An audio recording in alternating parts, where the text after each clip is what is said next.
اور میں نے زمین پہ رکھا تو میں نے کہا پانی گوا رہنا، محمد کے غلام مر تو جاتے ہیں پر ایک دوسرے کا خیال بڑا رکھا کرتے ہیں، گوا رہنا یہ مر جایا کرتے لیکن ایک دوسرے کا درد۔ میرے دوستو لٹا ہوا برما، روتے ہوئے مسلمان، سسکیاں اور آہیں لیتی ہوئی مائیں پوچھتی ہیں اے خاصان رسول وقت دعا ہے، امت پہ تیری آ کے عجب وقت پڑا ہے۔ وہ دین جو بڑی شان سے نکلا تھا وطن سے، پردیس میں وہ دین آج غریب الغربا ہے۔ فریاد ہے اے کشتی امت کے نگہباں، بیڑا یہ تباہی کے قریب آن لگا ہے۔ اور کیا خوبصورت جملے کہے تھے کہ نبی پاک صلی اللہ علیہ وسلم نے، حضور نے فرمایا تھا میرا مومن ایک جان کی طرح ہوتا ہے، ایک جان کی طرح ہوتا ہے، ایک کو تکلیف ہو جسم کے ایک حصے کو سارا حصہ پریشان ہوتا ہے۔ فرمایا یہ ایک مکان کی طرح ہے، ایک اینٹ دوسری اینٹ کو مضبوط کرتی ہے۔ فرمایا یہ مضبوط لوگ ہیں، یہ مضبوط لوگ۔ حضرت عمر فاروق کا زمانہ ہے، ایک آدمی نے سیری بھیج دی ایک گھر میں بطور تحفہ، قحط کا زمانہ تھا، گوشت ملتا نہیں تھا، جانور، ایک آدمی نے سیری بھیج دی ایک آدمی کے گھر میں۔ اس نے کیا کیا؟ اس نے اپنی بیوی سے کہا ہماری تو خیر ہے، ساتھ والا پڑوسی زیادہ غریب ہے، ادھر نہ بھیج دے، یہاں گندم امیر شہر کی ہوتی رہی خراب اور بچی کسی فقیر کی فاقوں سے مر گئی۔ کہا ساتھ والے پڑوسی کے گھر سے میں کئی دنوں سے بھوک کی آوازیں وہاں بھیج دے۔ اس کے گھر گئی تو اس کی بیوی شوہر کو مشورہ دیتی ہے، کہتی ہے میرے بچے تو دلیر ہے، ساتھ والے کے چھوٹے ہیں، وہ گزارا نہیں، ادھر نہ بھیج دیں۔ ادھر گئی۔ ایک روایت ہے 7 گھر، ایک روایت ہے 21 گھر، 21 گھروں میں گھومتی ہوئی وہ سری پھر پہلے کے گھر میں آ گئی اور پہلا صحابی کہنے لگا صرف تو نے محمد کا کلمہ نہیں پڑھا، باقی 20 نے بھی پڑھا ہوا ہے، صرف تو نے ہی رسول اللہ سے یہ درس نہیں لیا، باقیوں نے بھی لیا ہے، اور صرف تیرے اندر ہی جذبہ اظہار نہیں، تو ہی صرف مسلمانوں سے پیار نہیں کرتی، سارے ہی پیار کرتے ہیں۔ وہ سری پھر آ گئی ہے، اب کیا کرنا ہے؟ اب کیا کرنا ہے؟ تو امام نبوی نے لکھا ہے وہ کہنے لگی کرنا کیا ہے؟ پکاؤں گی میں اور کھائیں گے 21 گھر، پھر بھی اکیلے نہیں کھائیں گے، پکاؤں گی میں اور کھائیں گے 21 گھروں کے مطابق شوربہ پکا، اور پھر برتن میں ڈال کے وہ بی بی ایک گھر کا دروازہ کھٹکھٹاتی ہے، کہتی ہے مصطفیٰ کے غلاموں نکلو باہر اور کھاؤ، اس لیے کہ جس نبی نے مجھے پیار کا حکم دیا اسی نے تمہیں بھی پیار کرنا سکھایا ہے، یہ رنگ چشم فلک نے سکھایا ہے۔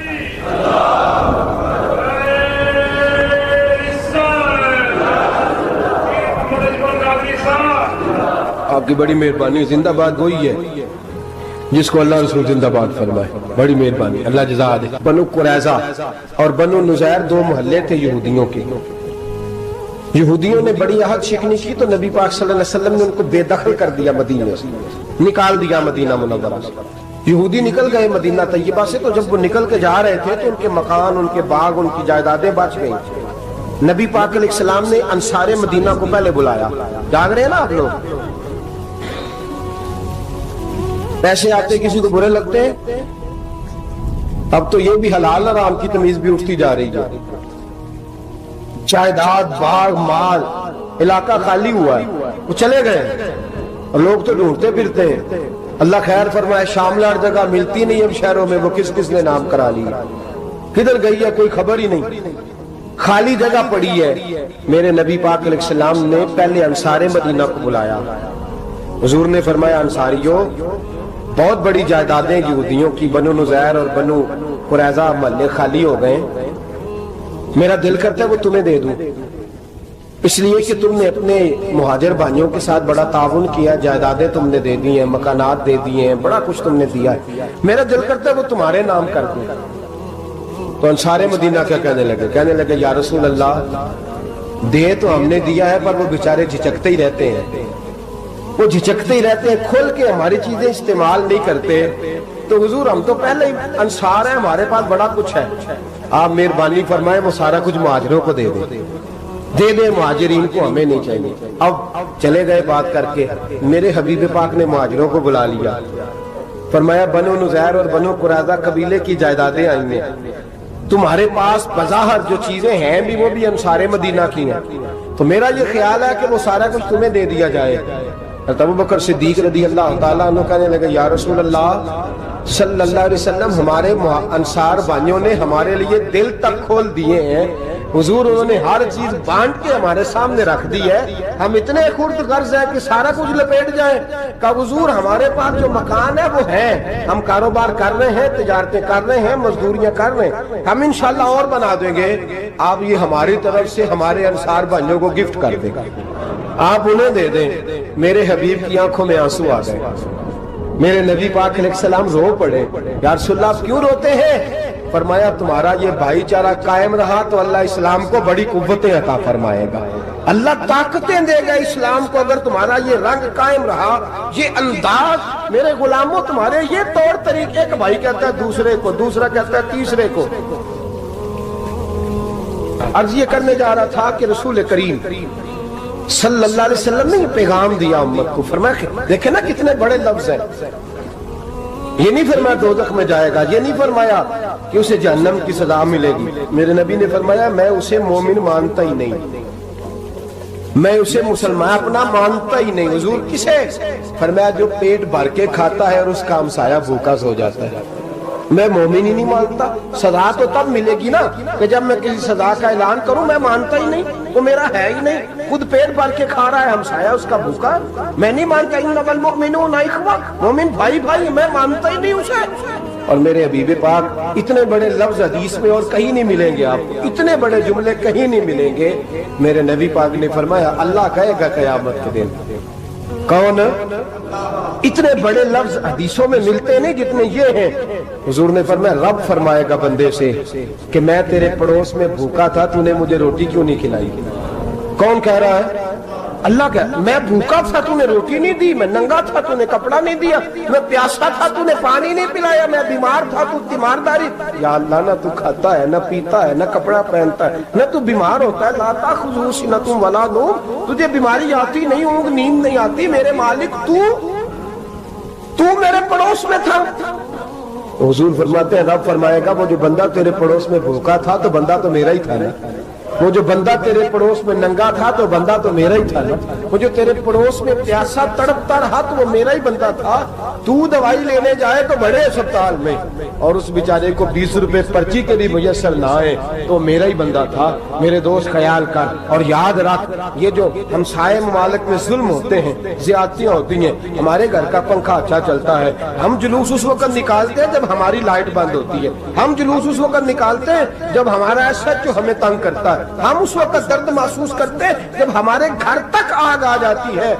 یہ جو باہر آگ جل رہی ہے یہ تیرے گھر بھی آ سکتی ہے، یہ جو باہر فساد ہو رہا ہے یہ تیرے دروازے تک آ سکتا ہے۔ میرے رسول پاک نے ایک جان، مسلمان کو ایک جان قرار دیا۔ مجھے بتائیے انگلی کو کٹ لگ جائے، مسلمان ایک جان ہے نا، انگلی کو لگ جائے کٹ، دماغ کہتا ہے میں نے نہیں سوچنا اس کے بارے میں نے اس کے درد کو محسوس ہی نہیں کرنا، انگلی کی درد ہے، انگلی جانے اس کا کام جانے، ایسے ہی ہوتا ہے نا۔ بولے پیروں سے کہتے ہیں، انگلی کہتی ہے چل ڈاکٹر کے پاس، پیر کہتے ہیں نہیں میں نے نہیں جانا، انگلی کا کام ہے انگلی جائے، ایسے ہی ہے نا۔ دل سے کہتے ہیں تو تڑپ تھوڑا سا، انگلی کو درد ہے، کہتے میں کو تڑپوں، انگلی کا ماما، انگلی جانے اس کا کام جانے۔ ٹیلی فون کرنا ہے، ڈاکٹر صاحب کا پتہ کرنا ہے، تو کان کہتے ہیں میں نے نہیں بات سننی ڈاکٹر صاحب کی، زبان کہتی ہے میں نے نہیں بولنا، انگلی جانے، ایسا ہوتا ہے۔ پیر احتجاج کرتے کہ میں نے ڈاکٹر کے پاس، میں کچھ چکر کھاتا پھروں ڈاکٹر کی دکان کی، انگلی کو درد ہے انگلی جانے، ایسا ہوتا ہے بھئی؟ میرے رسول پاک نے فرمایا مسلمان ایک جان ہے، تو درد برما کے مسلمانوں کو ہو رہا ہے تو پاکستانی کہہ رہے ہیں کوئی بات نہیں، وہ جانے ان کا کام جانے، ایک جان ہے نا۔ درد ہونا چاہیے، تکلیف ہونا چاہیے، پھٹے پہ باتیں ہوتی ہیں اس موضوع پہ، اسمبلی پہ گفتگو ہوئی ہے اس موضوع پہ، آپ کی صوبائی اسمبلیاں اس موضوع پہ بولی ہیں، آپ کے کونسل اس موضوع پہ بولے، ہم تو اپنی اپنی سیاستیں، اپنے اپنے تماشے، اپنے اپنے چکروں میں لگے ہوئے۔ وہ دریا کے اندر سسکتے مسلمان، بنگالی کہتے ہیں ہمارے نہیں، برمی کہتے ہیں ہمارے نہیں، پاکستانی کہتے ہیں ہمارے نہیں، ترکی کہتے ہیں وہ کس کے ہیں؟ وہ کس کے ہیں؟ وہ اللہ کے بندے ہیں، محمد عربی کے غلام ہیں صلی اللہ علیہ وسلم۔ لیکن میرے دوستو کیا ہمیں کیا غرض ہے، وہ جانے ان کا کام جانے، یہ جب تیرے پیروں تک آگ آئے گی پھر تجھے پتہ چلے گا یہ بڑی سخت آگ ہے. آج جس کافر نے برما پر عرصہ دراز تنگ کیا، مسلمان تھوڑے تھوڑے مفاد لینے کی خاطر نا، بنو عباس اور بنو امیہ کی جنگ چل رہی تھی. بنو عباس جو تھے وہ غالب آ گئے، بنو امیہ جو تھے ان کی حکومت ختم ہو گئی. تو عیسائیوں نے بنو امیہ سے کہا کہ ہم تمہارے ساتھ تعاون کرتے ہیں، ہم تمہارے ساتھ تعاون کرتے ہیں اور بنو عباس پہ غلبہ پا کے تمہیں حکومت دلاتے ہیں. بنو امیہ بڑی جدوجہد کر رہے تھے بادشاہی کے لیے، لیکن انہوں نے کہا کہ ہم لڑ رہے ہیں، کوشش کر رہے ہیں، لیکن ہمیں کسی کافر کی مدد کی ضرورت نہیں. ہم جتنا مرضی لڑیں لیکن کافروں کے ہاتھوں بنو عباس کو مروانے کو ہم تیار نہیں ہیں. ہمیں خبردار، تمہارا آپس کا معاملہ ہے، ہم خود نمٹ لیں گے، تمہیں اجازت نہیں دیتے تم اندر کودو اور کود کر کے تم فسادات پیدا کرو اور مسلمانوں کے اندر تقسیم کرو. میرے دوستو، مسلمان کو سوچنا چاہیے، سوچ بڑی رکھنی چاہیے. گھر کی جنگ سے نکل آ، اب بہو ساس کے جھگڑے سے باہر آ جا، اب محلے کی سیاست چھوڑ کے باہر کا سوچ. اب اسلام کو تیری حاجت ہے. اب پوری دنیا جب مسلمان کو دیکھے نا، فیس بک یوز ہوتی ہے، اس پہ نوجوان جب اسلام کی بات کرنے لگے گا، اس پر جب بڑا اسلام کی بات کرنے لگے گا، پوری دنیا میں پیغام جائے گا کہ مسلمان اب جاگنے لگا ہے، مسلم خوابیدہ بیدار ہونے لگا ہے، اب اس کی آنکھیں کھلنے لگی ہیں، اب یہ اپنے مذہب کی بات کرتا ہے، اب یہ اپنے ملک سے، صوبے سے، برادری سے نکل کر بولتا ہے. اب یہ کہتا ہے کہ بازو تیرا توحید کی قوت سے قوی ہے، اسلام تیرا دیس ہے، تو مصطفی ہے. اب یہ بڑی سوچ رکھتا ہے، اب یہ عالمی بات کرتا ہے. میرے دوستو، ہمارا تو حال یہ ہے. امام اعظم ابو حنیفہ کا فتویٰ ہے، آپ فرماتے ہیں جو مولوی عالمی حالات سے باخبر نہ ہو وہ جمعے کی تقریر نہ کرے، وہ مسلمانوں کی رہنمائی نہیں کر سکتا. عالمی حالات سے جو خبردار نہ ہو، تو جس کو چھٹی ہو جائے، تو نے ختم نہیں پڑھا، دوڑ جا مسجد سے، تو ختم نہیں پڑھتا ہمارے، تجھے پتہ ہی نہیں تو کہاں رہتا ہے، بھاگ جا. وہ عالمی حالات پہ بات کرے گا، کیونکہ بیچارے کو تو پتہ ہے میری سویرے چھٹی ہو جانی. سیاست کا لفظ چھیڑا نہیں تو میں گیا نہیں. یاد رکھے، وہ جو بیداری ہے، وہ جو اعلیٰ ظرفی ہے، وہ جو بڑی سوچ ہے، وہ جو ملت کی سوچ ہے، وہ جو قومیت کی سوچ ہے، وہ جو آگے بڑھنے کا زاویہ ہے، وہ تو اندر اقبال کہتے ہیں گلا تو گھونٹ دیا اہل مدرسہ نے تیرا، گلا تو گھونٹ دیا اہل مدرسہ نے تیرا. تجھے تو مدرسے والوں نے پلیٹ پکڑا دیا ہے کہ جا سویرے لنگر کٹھا کر کے لا اور دوپہر کو روٹیاں مانگ کے لا اور دیکھ آج مرا کون ہے، ختم کس کا پڑھنا ہے. تو گلا تو گھونٹ دیا اہل مدرسہ نے تیرا، اب کہاں سے آئے گی صدا لا الہ الا اللہ. تو گھونٹ دیا تیرا گلا، تو کیسے بڑی بات کرے گا؟ بڑی بات کے لیے بڑی سوچ چاہیے، بڑی تگودو چاہیے، بڑی کوشش چاہیے، بڑا حوصلہ چاہیے. مسلمان چھوٹی چھوٹی لڑائی میں، چھوٹی چھوٹی جنگ میں، ایک دکاندار دوسرے دکاندار سے لڑ رہا ہے، گلی والا دوسری گلی والی سے لڑ رہا ہے، محلے والا محلوں پہ اعتراض. ایک شہر میں رہنے والے میں نے دوسرے محلے پہ اعتراض کرتے دیکھا. یقین کریں، ایک شہر میں رہنے والے، علاقے میں بسنے والے کہتے ہیں بھائی توبہ ہے اس محلے تو اللہ ہی بچائے. لا حول ولا قوت. وہ جو تقسیم در تقسیم کی سوچ ہے، اس نے چھوٹے چھوٹے ٹکڑوں میں مسلمانوں کو بانٹ دیا ہے. چھوٹی چھوٹی تقسیم ہے، چھوٹا چھوٹا ہمارا مزاج ہے، چھوٹی سوچ ہے. بڑی سوچ کی بات سنیے. صلاح الدین ایوبی، جاگ رہے ہیں نا آپ لوگ؟ تو آخنا حضرت صاحب ایڈی وڈی گل چھیڑ چھڑی ہے، یہ مطلب ہی کون نہیں، کنے برما جانا ہے تو کنے مدد کرنی ہے. میں تو بھائی فریضہ سر انجام دے رہا ہوں. میرے نبی نے فرمایا برائی کو یا ہاتھ سے بدل، ہاتھ سے نہیں بدل سکتا تو زبان سے تو بولنا. تو میں معذور ہوں، کمزور آدمی ہوں، ہاتھ سے بدلنے کی طاقت نہیں رکھتا، تو دوسرے درجے پہ تو مجھے عمل کرنے دو نا.